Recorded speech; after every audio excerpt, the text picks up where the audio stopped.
اعوذ باللہ من الشیطان الرجیم بسم اللہ الرحمن الرحیم۔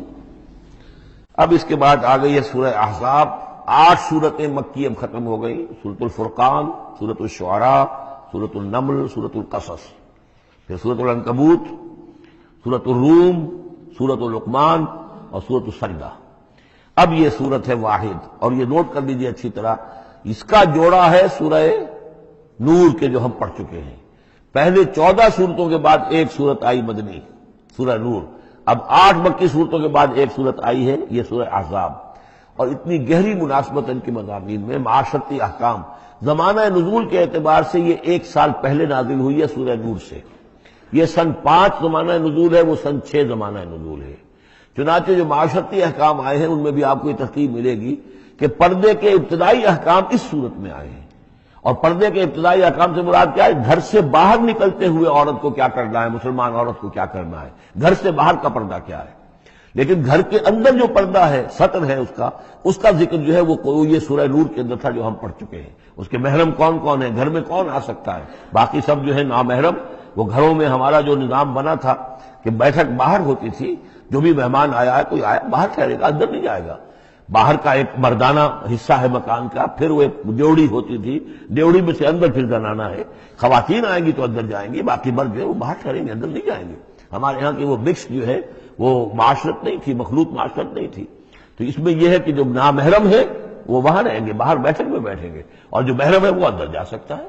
اس جو گھر کی خاتون ہے، خاتون خانہ ہے، اس کا بھائی ہے، اس کا بھتیجا ہے، اس کا بھانجا ہے، اس کے والد ہیں، اس کا چچا ہے، وہ ہے، ٹھیک ہے، وہ محرم ہے، وہ گھر کے اندر جا سکتے۔ یہ سارے احکام اس میں دیے گئے۔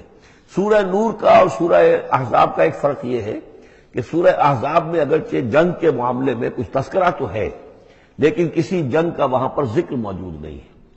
خلافت قائم کرنے کا معاملہ ہے، وہ آیا ہے کہ خلافت اب قائم ہوگی، لیکن خلافت کے قیام کے لیے جو اصل ٹرننگ پوائنٹ تھا وہ جنگ احزاب تھی، غزوہ احزاب، اس کا ذکر جو ہے وہ سورہ احزاب میں ہے۔ تو اس طریقے سے یہ دونوں صورتیں باہم بہت ہی ایک دوسرے سے مشابہ ہیں۔ اور جیسا کہ میں نے عرض کیا تھا، آیت نمبر 35 وہاں کی عظیم ترین آیت ہے۔ اللہ نور السماوات والارض مثل نورہ کمشکاۃ فیہا مصباح المصباح فی زجاجہ۔ یہ جو آیت ہے پوری، وہ عظیم ترین آیت ہے ایمان کی حقیقت پر۔ اور ٹھیک 35ویں آیت اس صورت کے اندر ہے کہ جب وہ ایمان حقیقی دل میں پیدا ہو جاتا ہے تو انسان کی شخصیت میں کیا اوصاف پیدا ہوتے ہیں۔ وہ 10 اوصاف مردوں اور عورتوں کے ذمن میں دوہرا کر آئے ہیں، وہ اس سورہ مبارکہ میں نمبر 35 آیت وہی ہے۔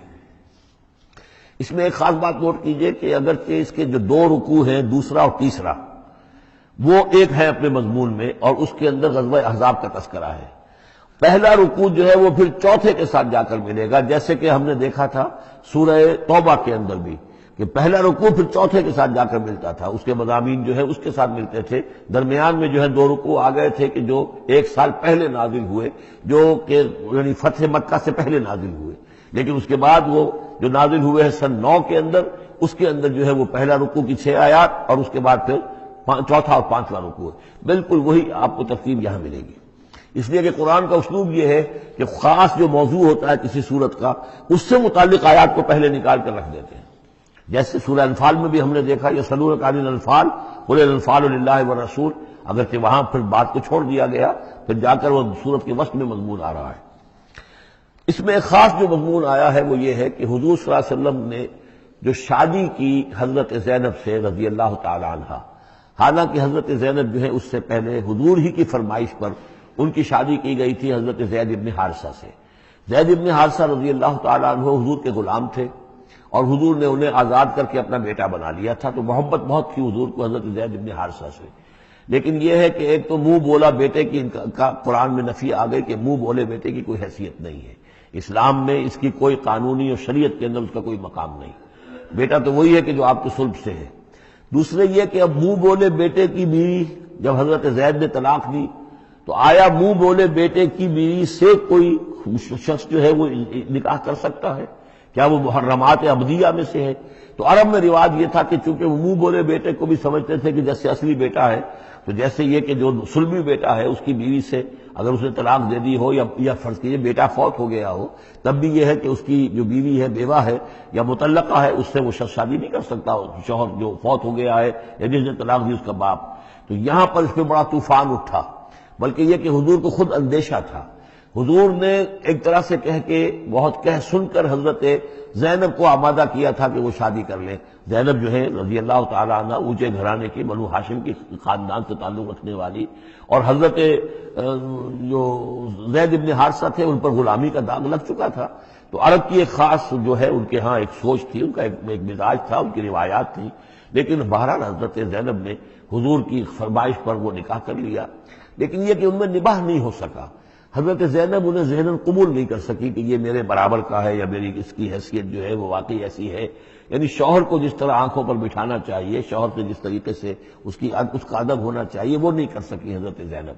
لہذا حضرت زید ابن حارثہ جو ہے متواتر کہتے رہتے تھے کہ حضور ہمارا معاملہ ٹھیک نہیں چل رہا ہے، مجھے اجازت دیجیے کہ میں اس کو طلاق دے دوں۔ حضور روکتے تھے کہ ایک تو میں نے اس کو کہہ سن کر شادی کروائی، وہ تو اس کے لیے آمادہ بھی نہیں تھی، نہ گھر والے آمادہ تھے، لیکن میرے کہنے سے شادی کر لی انہوں نے۔ اب یہ طلاق دیں گے تو طلاق کا داغ لگے گا ان کے اوپر اور صدمہ ہوگا، تو حضور روکتے رہے۔ لیکن شاید یہ بھی دل میں آپ کے خیال تھا کہ اگر خدا نہ خواستہ زید نے طلاق دے ہی دی تو پھر زینب کی دلجوئی اس کے بغیر ممکن نہیں ہوگی کہ میں خود پھر ان سے شادی کروں، لیکن میں کیسے شادی کروں گا جبکہ میں نے تو زید کو اپنا منہ بولا بیٹا بھی کہا تھا۔ تو اس حوالے سے تو سکینڈل بن جائے گا، اور پورے لوگ جو ہیں دشمن تو موجود ہیں، مارے آستین منافقین بھی موجود تھے، وہ اس کو ایک ایشو بنا لیں گے میرے خلاف۔ یہ ہے پس منظر جو پہلے رکوع میں آ رہا ہے۔ صدق اللہ العظیم۔